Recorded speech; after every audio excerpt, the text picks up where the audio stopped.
جشن 9 ربیع جشن امامت امام عصر علیه السلام نیست. این را بدانید شیعیان. این اصل جشن همون جشن بقر. آخه بقر جشن بقر چی؟ پاره شدن دیگه. رخه کجای عمر پاره شد؟ عمر خلاصه نرمش قهرمانان انجام داده. بله، با امید این که جناب ابو لولو علیه السلام در این نرمش با ایشان مشارکت میکنه.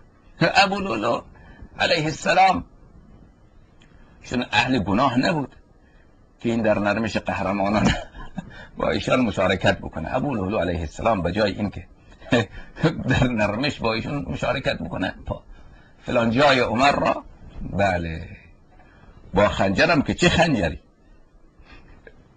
خلاصه درید و پاره کرد.